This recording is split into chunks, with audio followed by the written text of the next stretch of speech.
అక్క మహాదేవి గురించి విన్న పేరు వినగానే శ్రీశైలంలో ఆమె పేరు మీదుగా ఉన్న ఒక గుహ గుర్తుకు వస్తుంది. విశాలమైన ఆ గుహలో ఆమె సుదీర్ఘకాలం తపస్సు చేసుకుందని చెబుతారు.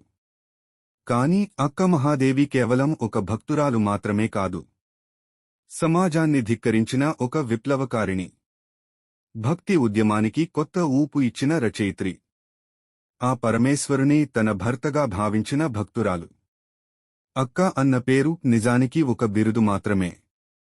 ఈ భక్తురాలి అసలు పేరు మహాదేవి. శివభక్తులైన ఆమె తల్లిదండ్రులు ఆమెను సాక్షాత్తూ ఆ పార్వతీదేవి అవతారంగా భావించారు.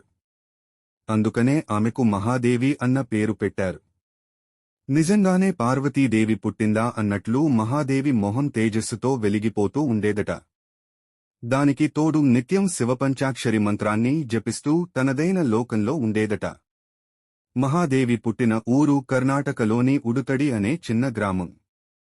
ఒకసారి ఆ రాజ్యాన్ని ఏలే కౌశికుడు అనే రాజు ఆ గ్రామ పర్యటనకు వెళ్లాడు. అక్కడ అందరితో పాటుగా రాజుగారి ఊరేగింపును చూస్తూ నిల్చున్న మహాదేవిని చూసి రాజు మనసు పారేసుకున్నాడు. వివాహం చేసుకుంటే ఆమెనే చేసుకోవాలని నిశ్చయించుకున్నాడు. కాని మహాదేవి మనసు అప్పటికే పరమేశ్వరుని మీద లగ్నమైపోయింది. అలాగని రాజుగారి మాట కాదంటే తన కుటుంబానికి కష్టాలు తప్పవు. అందుకని మహాదేవి ఒక 3 షరతులతో రాజుగారిని వివాహం చేసుకోవడానికి ఒప్పుకున్నదట. ఆ పరమేశ్వరుని తనకు తోచిన రీతిలో తోచినంతసేపు ధ్యానించుకోవచ్చునన్నది ఆ షరతులలో ఒకటి. అక్క మహాదేవి షరతులకు లోబడి రాజుగారు ఆమెను వివాహం చేసుకున్నారు.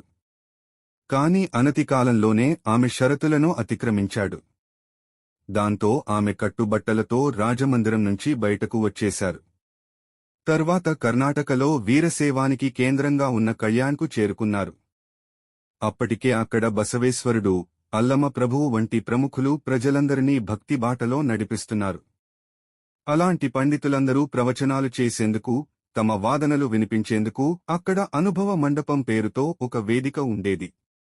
మహాదేవి ఆ అనుభవ మండపాన్ని చేరుకుని శివుని మీద తనకి ఉన్న అభిప్రాయాలు, అనుభూతులను పంచుకున్నారు.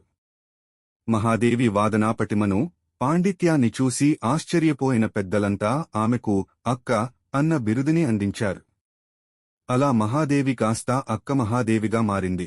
అక్క మహాదేవి భక్తిని గమనించిన బసవేశ్వరుడు ఆమెను శ్రీశైలం వెళ్లవలసిందిగా సూచించాడట.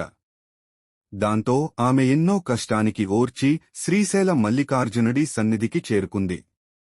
ఆనాటి శ్రీశైలం అంటే మాటలా?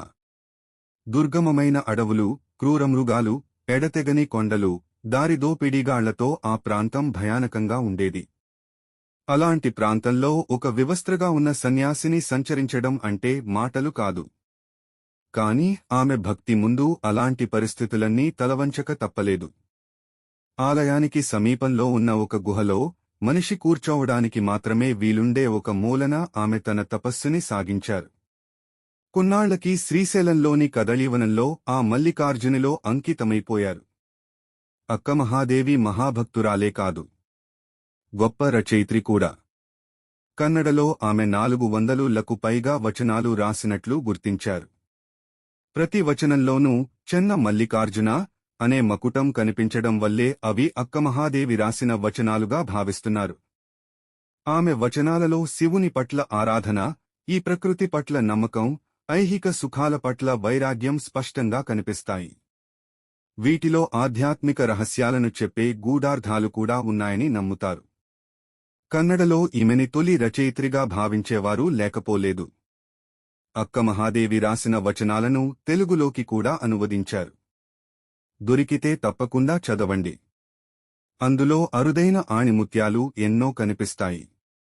మచ్చుకి ఒక వచనం ఇదిగో, మట్టి పెళ్లలవలే కరిగి కరిగి, ఇసుకదిబ్బలవలే జరిగి జరిగి, కలలో కలవరపడి నేను వెరగొందిగి, అవములో నిప్పువలే చుట్టి చుట్టి కందితిని, ఆపదలో ఆప్తులనెవరిని కాన, వెదకి కానని తనువును, కలసిన కూడని సుఖమును, నాకు కరుణించుమో చెన్నమల్లికార్జున